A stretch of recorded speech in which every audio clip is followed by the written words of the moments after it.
Hello বন্ধুরা, অনেক দিন পর চলে এলাম। কেমন আছেন সবাই? আশা করি ভালোই আছেন।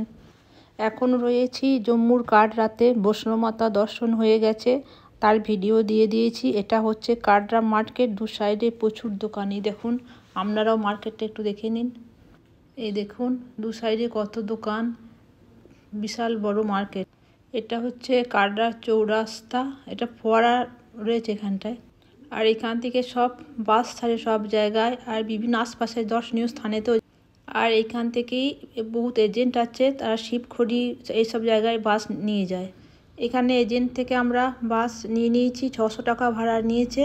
আর বাসে চেপেও পড়েছে। এই দেখুন ওই দূরে পাহাড়টা দেখা যাচ্ছে, ওটা হচ্ছে মাতা বৈষ্ণোদেবী যে মন্দিরটা আছে, ওইটা ওই দূরে দেখা যাচ্ছে। ওইটা শিবখড়ি যাবার রাস্তায় অনেক কিছু দর্শনীয় স্থান আছে। প্রথম আমরা চলে এলাম চামুণ্ডা দেবী মন্দির। এটা হচ্ছে চামুণ্ডা দেবী মন্দির, আর এর ভেতরে কোনো ফটোগ্রাফি অ্যালাউ নেই। আর এই দেখুন এইভাবে সাজানো রয়েছে। আর ভেতরে মনসা দেবীর মন্দিরও আছে এই ভেতরেতেই। বাইরে থেকে দেখুন এই মন্দিরটা। আর এখানে রয়েছে সব যজ্ঞ করার বিভিন্ন স্থানে। এরপর এই প্রাকৃতিক দৃশ্য দেখতে দেখতে আমরা এগিয়ে চললাম শিবখড়ির দিকে। আর খুবই সুন্দর। এই দেখুন সব এগুলো আপেল গাছ। বাসটা দেখুন।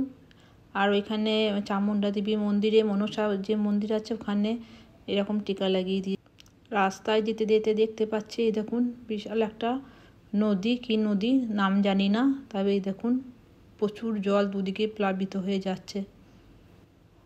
তারপর বাসটা একটা এই ধাবায় এসে দাঁড়ালো। আর এখানকার প্রাকৃতিক দৃশ্যটা দেখুন এইরকম। এই যে খুবই সুন্দর, পাহাড়ের কথা তো বলতেই হবে না। এদিকে রাস্তায় বিভিন্ন জায়গায় প্রচুর মিলিটারি ফোর্স দেখা যাচ্ছে, তার এইখানকার সব কিছু ওরাই দেখাশোনা করে। এইদিকে প্রচুর আপেল গাছ রয়েছে, কিন্তু এই আপেল গাছগুলোতে আপেল ধরে না, কেন জানি না।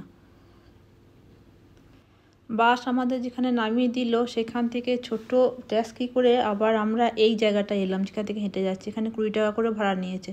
এবার এখান থেকে ট্রেকিং করে যেতে হবে শিবখড়ির দিকে। এই যে এই রাস্তাটা, এই যে এরকম ধরনের এই গাড়িগুলো করে আমাদের নামিয়ে দিয়ে গেছে, এই যে গাড়িগুলো।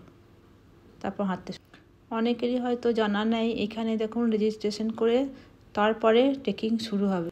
এই যে এটা রেজিস্ট্রেশন এখানে করা হয়। আর এই যে গেটটা দেখছেন, এই যে মন্দিরের মতো, এই গেটটার ভেতর দিয়ে এন্ট্রি হবে এদিকে। তারপরে হাঁটতে শুরু, এই যে এই গেটের ভেতর দিয়ে এন্ট্রি করে এদিকে সব হাঁটছে, অনেকে ঘোরাও নিচ্ছে। এই যে প্রথমে এই যে লোহার একটা পুল রয়েছে, এই পুলটা পেরিয়ে গিয়ে তারপর যেতে হবে। এই যে এই সাইডে নদীর মতো রয়েছে।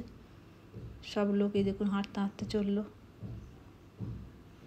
এই যে ঘোড়াও আছে, কেউ ঘোড়া করেও যেতে পারে। 4 কিলোমিটার রাস্তা। এই যে হাঁটতে শুরু করলাম, আর এখান থেকে ঘোড়াও যাচ্ছে সব, এই যে ঘোড়া করে। এখানে 500, 600, 1000 যে যেমন পাচ্ছে নিচ্ছে। রাস্তায় যেতে যেতে এরকম বসবার সব জায়গা রয়েছে।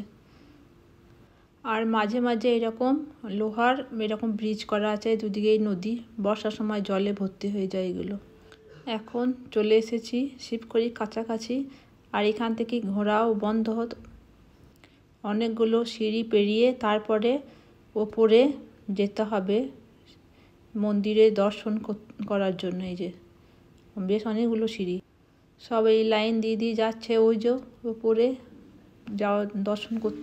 এই সিঁড়ি দিয়ে গিয়ে উপরে ওই যে গুহা, ওই পাহাড়ের ভিতরে ওইখানে যেতে হবে। একটা মানুষও সদ্যভাবে মানে সোজা হয়ে যেতে পারবে না, বসেও যেতে পারবে না, হামাগুড়ি দিয়ে যেতে পারবে না, এমনই পজিশনটা হয়ে আছে। ভস্মাসুর যখন শিবকে মারবার জন্য তাড়া করেছিল, তখন শিব এই গুহার ভেতরে লুকিয়েছিলেন। আর ভেতরটায় না গেলে বুঝতে পারবে না, পারা যাবে না, এমনই ভাবেই করা আছে। আর এইখানে সব মিলিটারিরা ফোর্স ওই গুহার ভেতরে শিব গণেশ মূর্তি করা আছে। এইদিকে অমরনাথ যাবার রাস্তাও ভেতরে দেখানো আছে, এই গুহার ভেতর দিয়ে ওইখানটায় ভেতরে লাইট লাগানো আছে একটা। যাই হোক, দর্শন ভালো করেই হয়েছে। আর তারপর আমরা এখন ফিরে পড়ছি। আর সাইডে দেখুন এরকম বসার জায়গা করা আছে, প্রচুর বাঁদর এখানে। এই শিবখড়ি 4 কিলোমিটার ট্রেকিং করতে হয়। আর তার মাঝে দেখুন এরকম মন্দিরও রয়েছে অনেক। তারপর এই যে এই গাড়িগুলোর কাছে এলাম, এই গাড়িগুলোই বাস পর্যন্ত নিয়ে যাবে, এই যে বাসের রাস্তা পর্যন্ত এই গাড়িগুলো নিয়ে। পুরো জার্নিটা বেশ ভালোই ছিল। আর এইরকম প্রাকৃতিক সৌন্দর্য সে তো বলতেই হবে না, খুবই সুন্দর জায়গা। আপনারা বৈষ্ণব মাতা দর্শন করতে আসলে এই শিবখড়ি অবশ্যই আসবেন, খুবই ভালো জায়গা। আর অনেকেই হয়তো জানেন না এই জায়গাটার সম্বন্ধে।